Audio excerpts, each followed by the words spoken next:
Welcome back to the channel.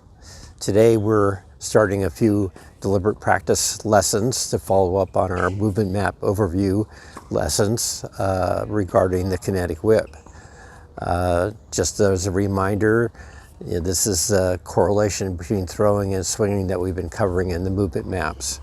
And we'll be going through a series of progressive steps and practices as we do in deliberate practice, very focused. And we'll actually have a little new piece of the movement map that I'll be talking about in a week or so. So those that have tuned into these somewhat long and for some people tedious practice lessons, you're going to get a bonus movement map lesson as well, a little bit of one. So let's get started.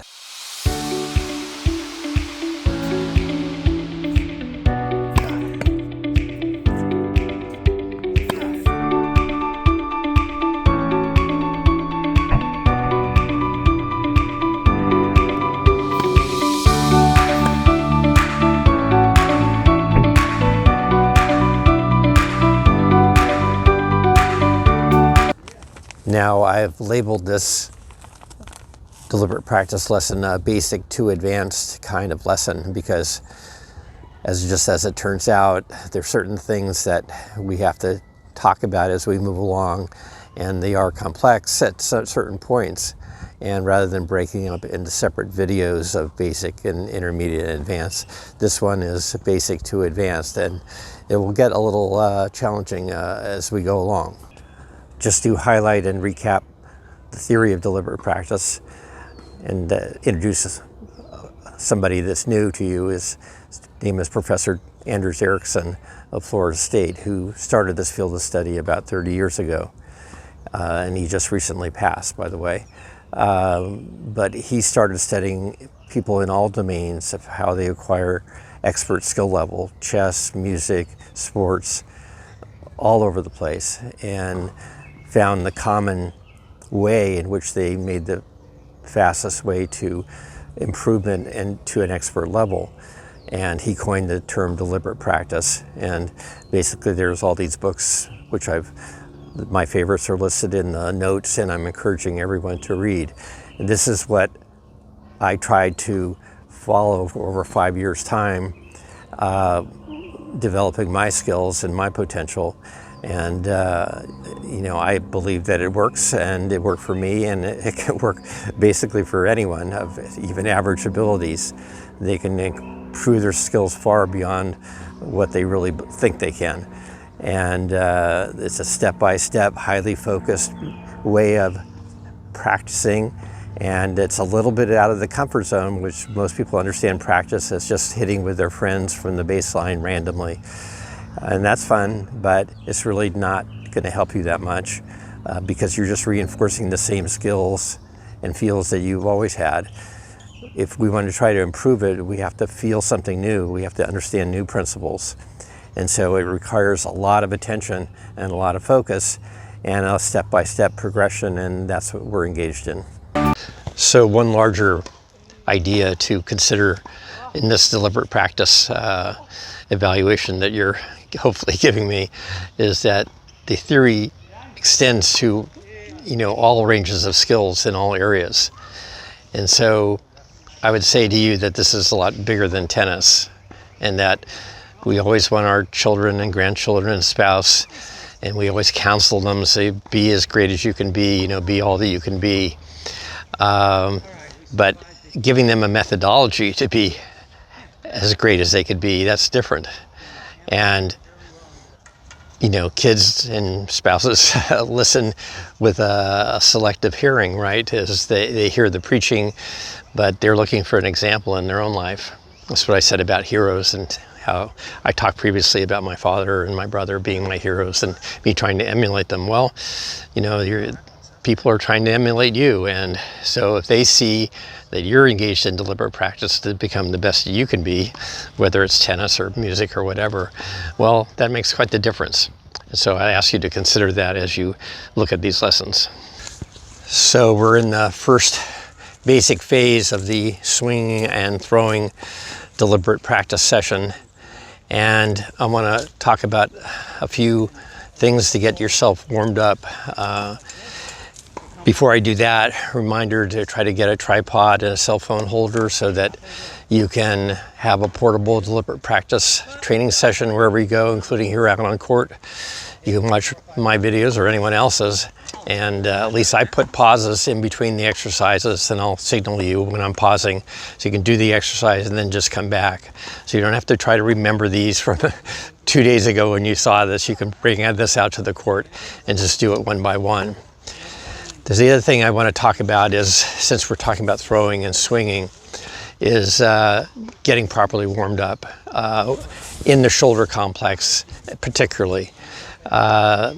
This is what all baseball pitchers do, but tennis players don't often warm up, and they don't often warm up their arm and hitting arm and shoulder very much.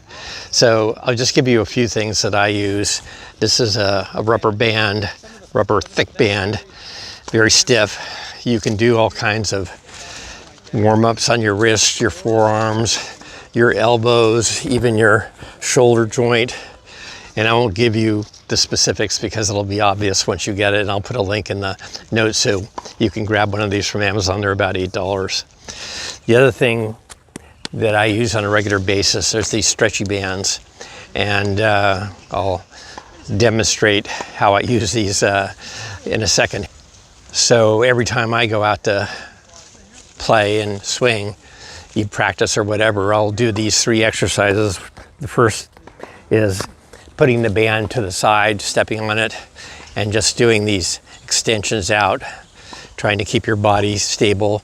And you know, you could start off with 10, but you're just doing it out to the side here. And you should work up to about 30 before the small muscles in the shoulder area start to get tired. And then you can put it on the fence, and you can use 1 or 2 bands depending on how strong you feel. And same thing, you face the camera like I'm doing now and just try to keep your body still and just work the shoulder joint back and forth. Again, you might start with 10, go up to 30, and then you turn around. And this is something that people hardly ever do, is this movement here, this back movement here. This really, you can feel the small muscles around the shoulder joint, which I told you is the fastest joint in the human body, going over 7,000 revolutions per second inside. That the muscles, small muscles around there, the rotator cuff, have to get warmed up before you start throwing and swinging. Finally, you can do some isometric warm-ups. You can use the gate of the tennis court or fence. And this is a matter of just stretching, pulling, all different angles in a way. We're trying to stretch all the muscles in the back and the chest that'll go along with the hitting shoulder. You want to start off gentle, and then as you get warmed up, you can add more force, you can add more foot movement to give you more torque around there, but you don't want to overdo it. We're trying to get warmed up. And those are 3 exercises that I recommend that you do every time that you start to swing or throw. So this first phase of our drill I call unfreezing. And before I get into the details, let me say again, one of these tennis expressions that we often hear that I'd like you to stop saying to yourself. So when a recreation player makes a mistake out on the courts, one of the first things they say is, watch the ball, watch the ball. So in all my experience, I've never met a tennis player that didn't watch the ball. And I never met a tennis player lost the match because he didn't watch the ball. There's something else going on. And normally and typically it's the lack of mental decision making and preparation. That's the problem, is the player waits for a second and a half as the ball is hit and starts to come across. There's, from the baseline to baseline, you might have a couple seconds depending on the speed to react. But what do players do? They are watching the ball, right? They're frozen. It's like a umpire linesman gets down here and they freeze to watch the ball. That's not our problem. We wait till the ball hits on our side of the court, and then we're trying to make a decision and swing at the same time. Of course, we mishit it and then we yell, watch the ball. So if you're going to yell anything, yell move or prepare or load. All those would be better admonitions for yourself and do you a lot more good than watch the ball. So in terms of this concept of unfreezing, the first thing I want you to do is a little bit of a Tai Chi warm-up that I learned from Gene Burnett, great Tai Chi teacher up in Oregon that I filmed a couple of videos with. And he calls this preparation and warm-up the puppet on the strings. So as opposed to the large, blocking, uniform way we normally swing with the racket and the arm just coming around here in this large swing gait body motion, we want a much more refined and segmented movement where each joint in our body is feeling like it has its own separate axis of rotation. Elbows, wrists, shoulders, everything is segmented. And this is going to be one of the keys to building a fluid and powerful swing. So how do you get this feeling if you're not? Well, you could also call this the Pinocchio drill, because as Gene Burnett would say, I want you to feel like you're a puppet on the strings and that all your joints have a string attached to them, and each one strings can be pulled independently. So there's sort of a lightness in pulling, you know, underneath joints, but they all can go in all different ways. So that's the mentality and the imagination that you need to start this exercise. Is we want a segmented feel. So it's not a complete dropping of the relaxation of the body and the arms, okay? It's more of a floating, segmented feeling, like everything is being suspended and that we can move in all these different ways. So the first unfreezing drill is going to be a throwing of the tennis ball into the side fence here. I'm only standing about 10 or 12 feet away. You don't have to be exact. But what we're looking for with the throwing action is mostly a sidearm with a little submarine action. And we want a high throw, just as our swing is going to be a high vertical pass through this contact area ending up here. So we don't want to be skipping rocks and throwing down here. We want to be throwing up here, releasing so the ball hits on the upper half of the fence, not the lower half. So we want about 20 warm-ups, truly warm-ups, very loose, but very Pinocchio-like, very segmented. So feeling just loosey-goosey, but a slight suspension in all these. And we're going to take our wax off, wind up here a little bit, not too much, you have to worry about it too much. And I'm not worried about footwork or anything like that. I just want to get the basic arm motion. So it goes up and then it goes down, and then we're going to be throwing up.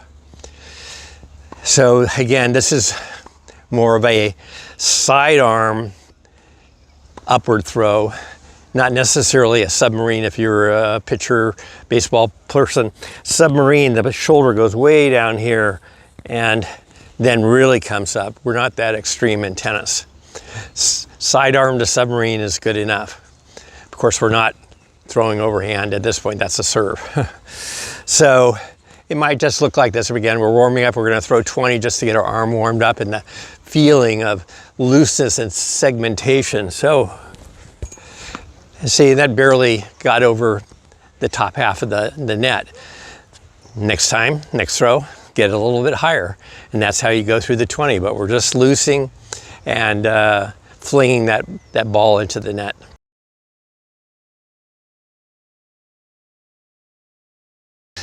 Now I want you to pick up the racket in this unfreezing section of the drill and make sure that we're gripping it in our fingers, right, nice and loose, and that we're controlling it.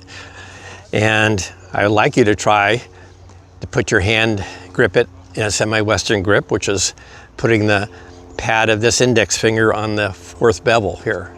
So it's slightly below this Eastern grip, which is on the side.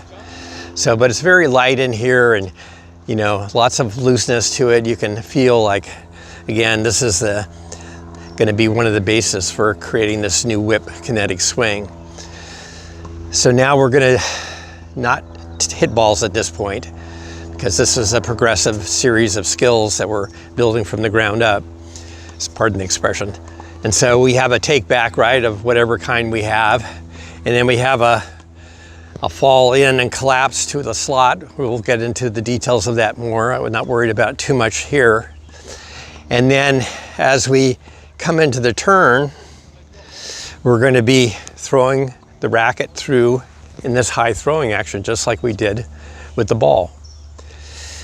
Now there's a couple other things that we'll talk about in a second, but let's pause the video and have you do 20 swings, trying to keep that same feeling of Pinocchio, segmentation, floating, and segmentation as you go through this exercise. I'll pause.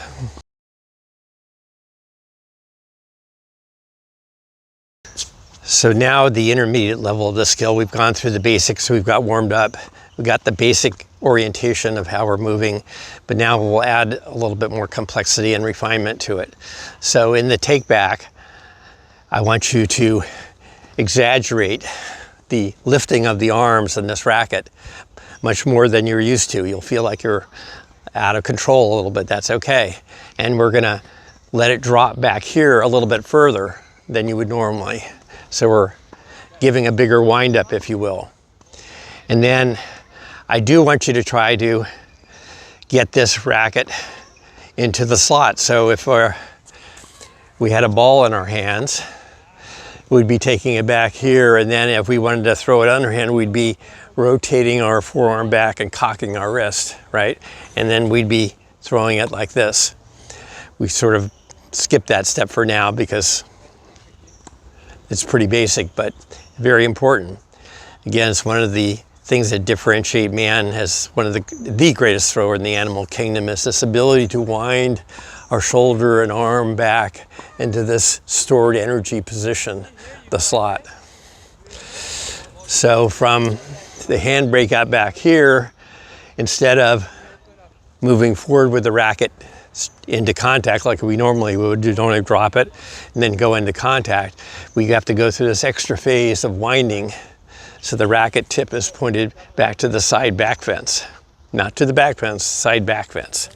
So now you can feel your arm is coiled, you can feel the pit of your elbow is facing back towards the backside fence. And here, as you start from the slot, I want you to do one other thing.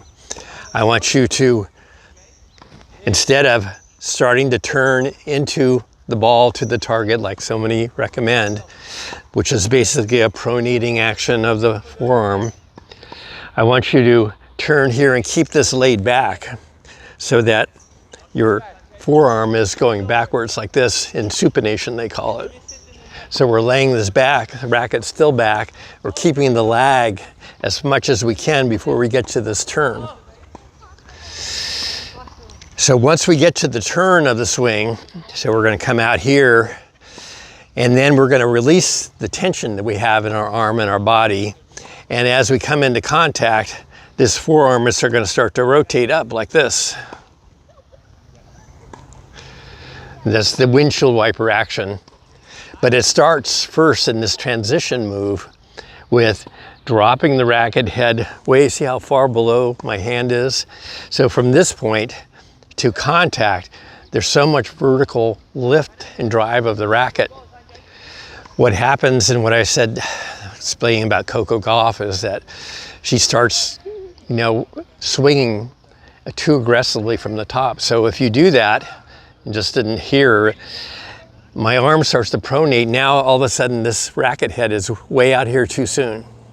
And now the racket head, by the time I get into contact, is already starting to pass my hand. And it's almost at the same level. So as I rotate in, this racket head comes up behind the ball, and then I'm passing through in a horizontal manner. Instead, we want this folding back of the elbow, the supination of the forearm, laying the racket back, keeping it behind and down, and lowering the racket head as we start the swinging process. This is where we're going to get our top spin and our speed from this point to this point to this point. And you have to go through this transition in order to do that. And you can sort of have a little bit of a sinking motion as well. But I really want you to feel this transition move of laying the racket back and supinating the forearm as you get to this point, and then you can release that into the windshield wiper release. I know that's quite a bit. See, these things get fairly complex pretty quickly.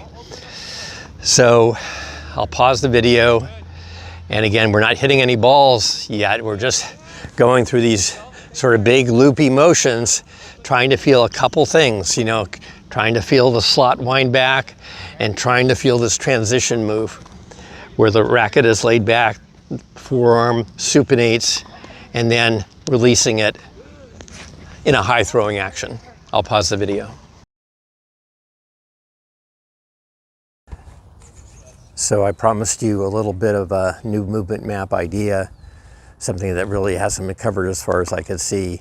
And we're in the midst of doing some exercises and drills on it, but I'm gonna, after I again demonstrate this, which is basically once we reach the slot, the beginning part of the forward swing, the arm doesn't just come around and pronate into contact, but instead the forearm is dropped from the elbow, so the racket head is now way below the hand as we start forward.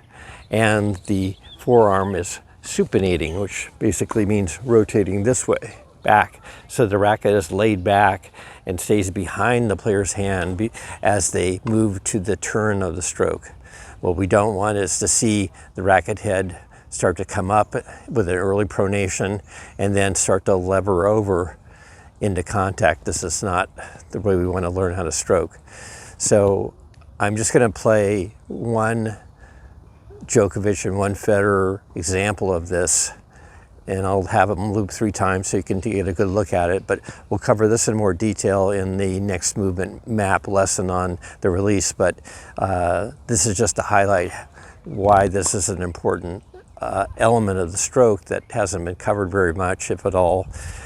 And one other thing is that it also gives you a little bit more adjustability in the swing. So instead of firing from the back, the top of the swing, backswing, and firing into it, where it's all or nothing, you know, basically the player can make adjustments to how much topspin and how hard they hit it as they start forward.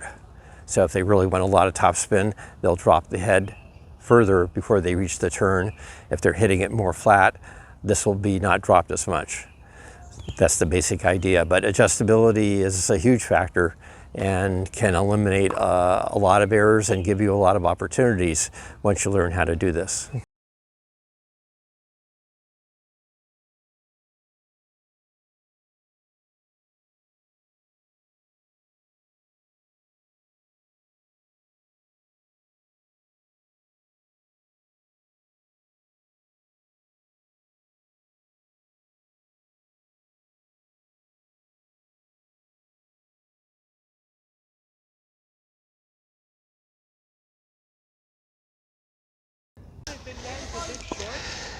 In doing that exercise, you hopefully realized maybe more significance of what I was saying about what players need is more clarity of intent and preparation, not watching the ball. Because these moves, what seem like extra steps that most players instinctively say, well, I don't have time for that. I just have to get this racket head up into the ball. Well, you do have time for it if you have a clear intent and you prepare more quickly. So those are keys. So in this last drill, as these normal sequence goes, the more advanced is we are hitting balls. And again, if you're by yourself and we're going to do drop hits, you want to start by dropping it for your shoulder height so you have time to wind back here a little. Even then, it's a little bit difficult. You might even have to toss it up a bit if you're not getting there quickly enough. You have to experiment. So if it seems too rushed, then talk it up, and then you can have more time to wind up, get into the slot and release. Now, If you have a training partner like I recommended last video, then your training partner could stand to the side and he can drop it at whatever height you need, and you can adjust that. And that's part of deliberate practice. You know, each one of these hits can become a pretty precise way of practicing, where you're really focusing on just a few things. And that's all the difference in the world between practicing and playing.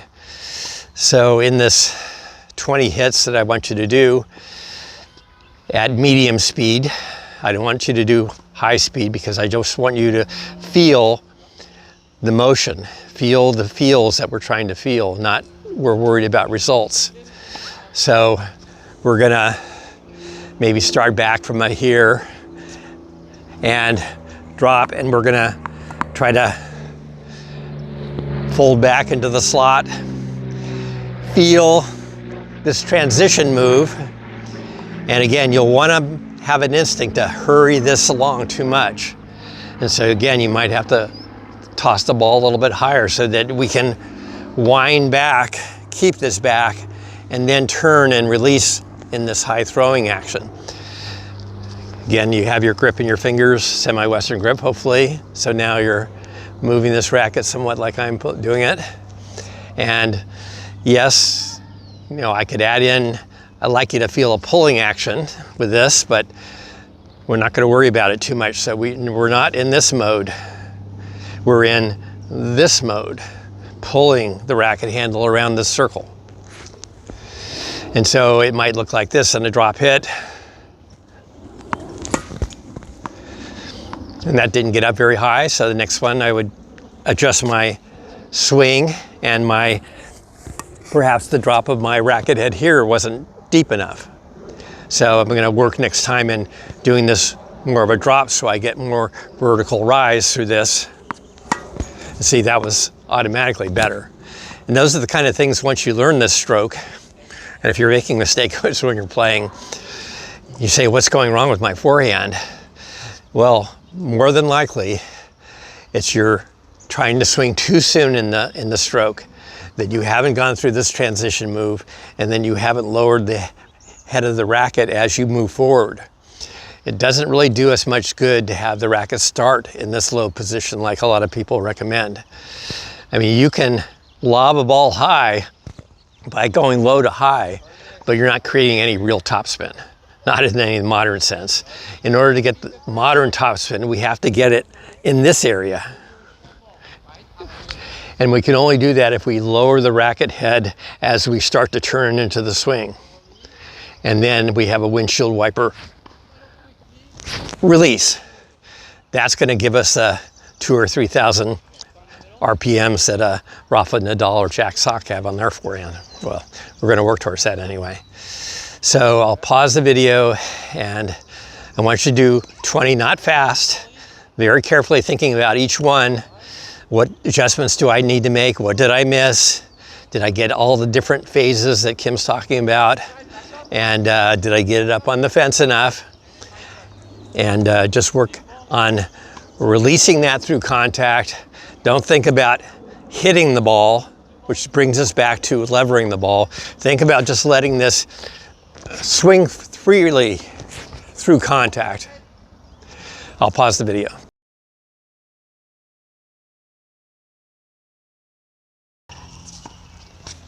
And in the last drill, I just want you to do 10 drop hits, 5. Film at regular speed. If you have a tripod setup, film at 5 at slow motion. And I'd like you to review those tonight if you can. If you haven't got your tripod and camera set up, then if you can do it in front of a mirror this last session, that would be as good. We need to build in objective feedback into our system of deliberate practice. So I'm going to pause the video for you to do these 10 and hopefully film or before a mirror.